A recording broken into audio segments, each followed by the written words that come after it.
Hello, students. Today we shall discuss the chapter 23 and 24 of Aristotle's Poetics. Up to now, we have completed 22 chapters and we have discussed what Aristotle has dominantly said in his Poetics. That is, we have already said and understood that the maximum of the poetics is concerned or written for tragedy. Aristotle has described tragedy in detail in the Poetics. He has little said about the other elements, about the other things of poetry, like the epic, like the comedy, like other things, like unities, etc. Today, in this chapter 23, we shall discuss about the epic. Although he has also spoken about the epic in the very beginning of this poetics, but let's see what he says here in chapter 23. Aristotle narrates, Aristotle says that epic narrates in versified language. So, epic is written in verse, not in prose, and it doesn't imitate as tragedy does. So, this is the basic difference, that it does not imitate as tragedy does, because poetry is the imitation. The art is an imitation of the reality, of the life. But here there is a little difference between tragedy and epic.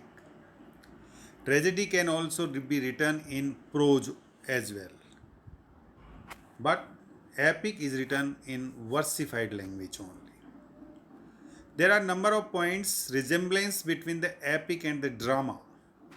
As Aristotle says, in drama, in epic as in drama, the unity of story is a point of capital importance. So, as we saw that there must be the unity of the story in a tragedy, in the same way, Aristotle says in epic, we need the unity of story, and this is the important point of an epic. Then he says that it's not enough that it should relate the events of a single period or of one man's career.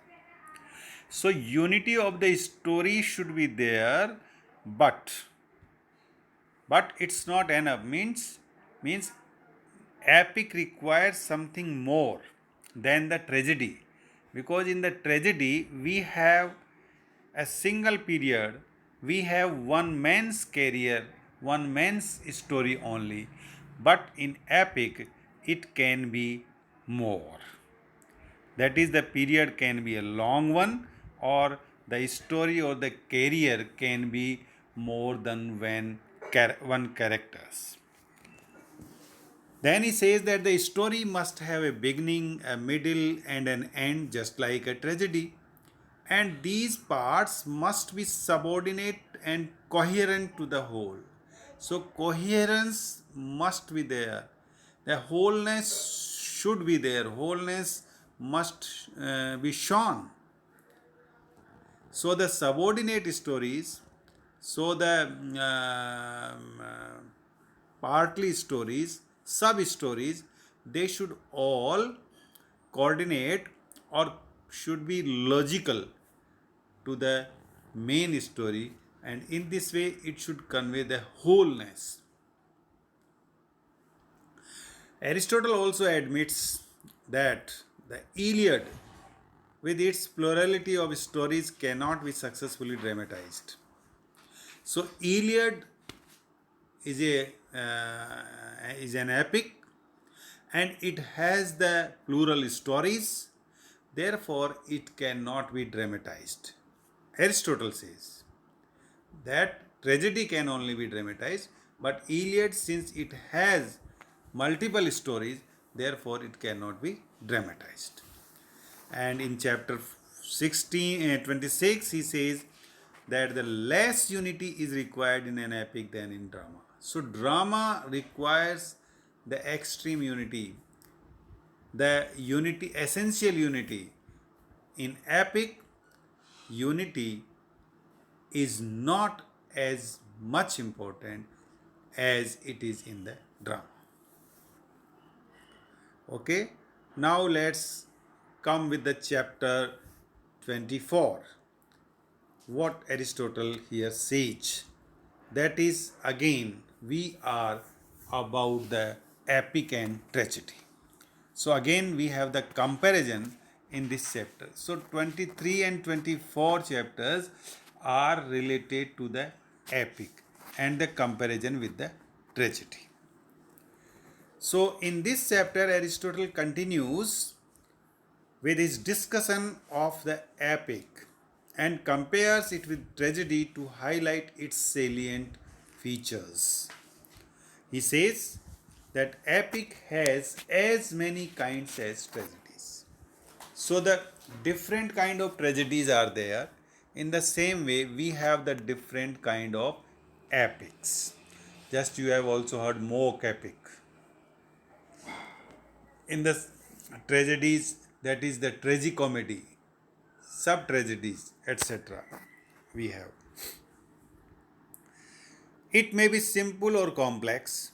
So, just like tragedy, the epic can also be simple and complex.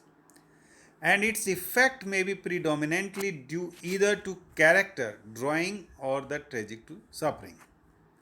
So, effect, its effect is absolutely predominantly on character drawing, that is about the character, or to tragic suffering, or the tragic suffering as well as. So, importance is to the character drawing, character representation, character description. Obviously, but there are obviously can be no species of epic as of tragedy which depends for its effect on spectacle. So, epic does not depend for its effect on spectacle as the tragedy depends. For a tragedy, spectacle is must. Without that, that is the stage is must. But for epic, the spectacle is not essential as Aristotle says. He says that the constituent elements of an epic are the same as those of tragedy, with the exception of spectacle and choric song. So, spectacle and choric song, these two elements are very much essential to tragedy and they are not essential in epic.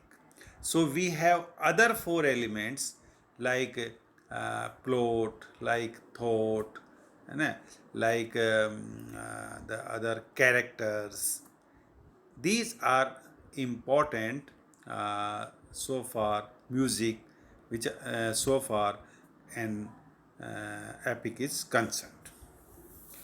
An epic poem can be longer than a tragedy, definitely, it will be longer, and can present events occurring simultaneously at different places.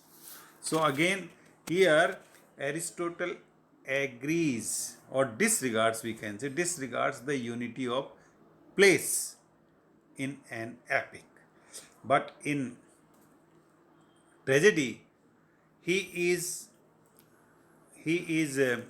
adamant or he is determined that there must be the unity of action, place, and time, etc. But in epic, it's not essential because the different events can occur simultaneously at different places. which adds to the richness and variety of interest. And therefore, this different or the various events will definitely add to the epic the richness and variety. And it has another advantage in being able to describe marvels. So epic presents marvelous, and this cannot be represented on the stage. Epic also differs in meter. There is only one meter in which the epic is written, but there may be different meters in a tragedies. So the epic follows only one meter, and that is also the heroic meter. Generally, the epic follows the heroic meter only. Here, Aristotle takes an example of Homer as the supreme model of artistic unity, of dramatic construction, and then he also says about the author's role in an epic. Aristotle says there should be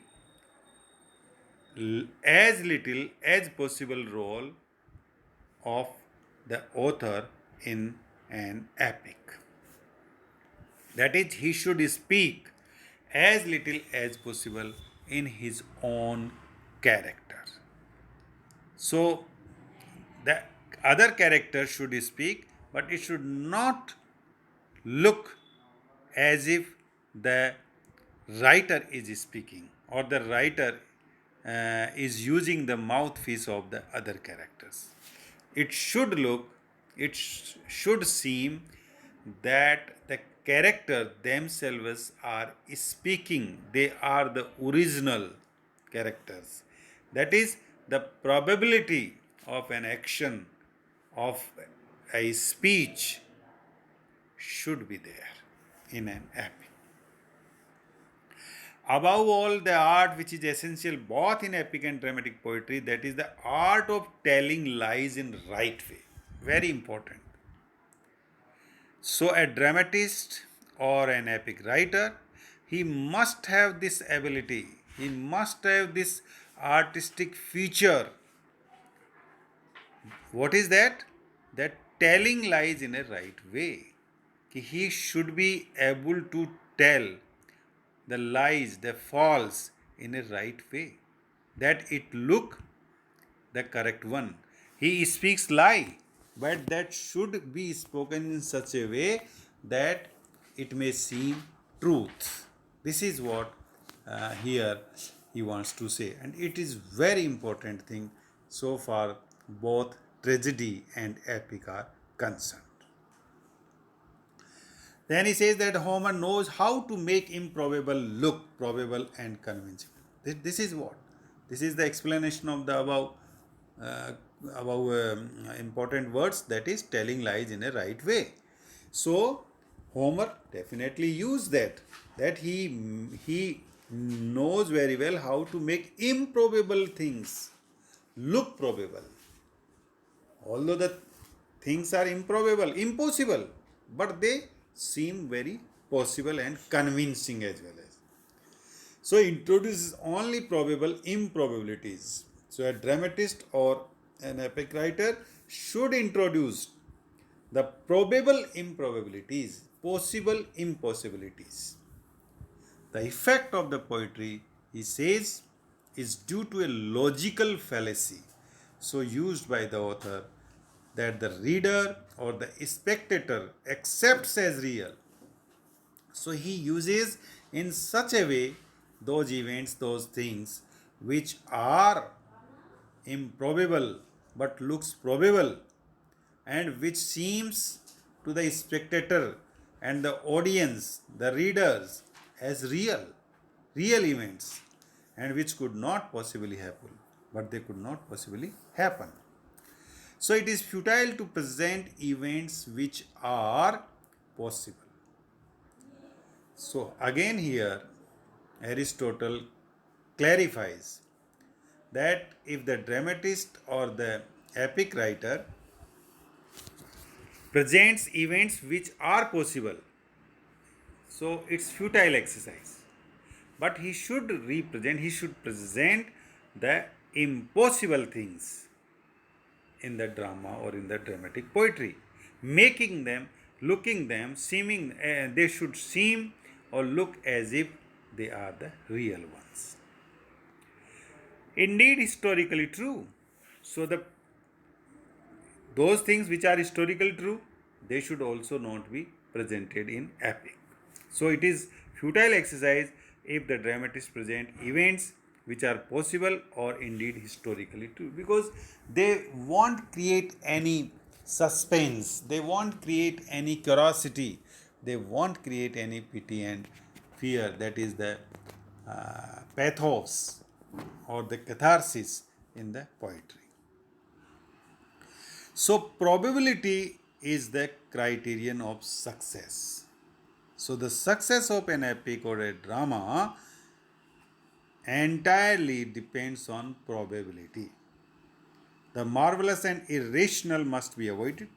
Definitely, the things which are irrational, absolutely not acceptable, they should be avoided. And the greatness of Homer is seen in the way in which he hides the improbabilities of his plots by the poetic charm with which he invests them. So it is the poetic charm, poetic art that the writer can hide the improbabilities of his plots, showing them the probable. Then Aristotle says something about ornate, which is the refined diction, vocabulary, diction that we have already discussed. Is to be used with caution. It should be used with caution, very carefully. Diction is important. It can only bring the humor, bring the pity, fear, all kind of emotions depends on the words as well as.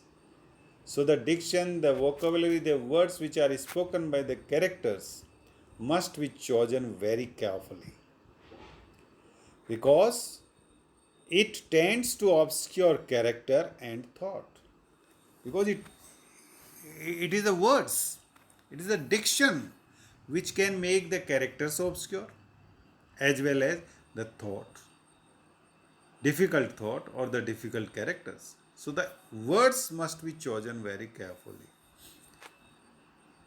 When there is pause in action and no thought and character is being expressed.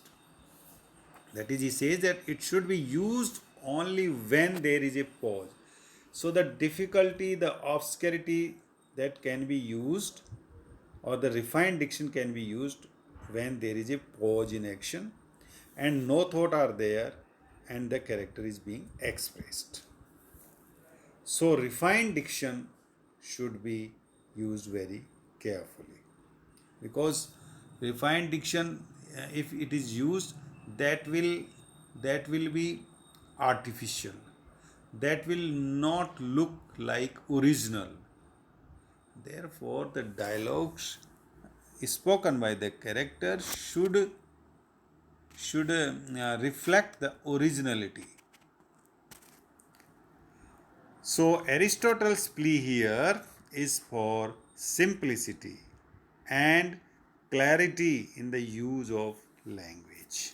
So simplicity should be there and clarity should be there so far the use of language is concerned. In this way, in these two chapters, we have discussed about epic and about the tragedy. That is, what are basic difference between epic and tragedy, and what are the common things or the similarities between these two. So, I hope you will be benefited by this one, and for now this is all. In our next lecture we will probably be finishing this poetics. Till then, thank you very much, dear students. Bye bye. See you.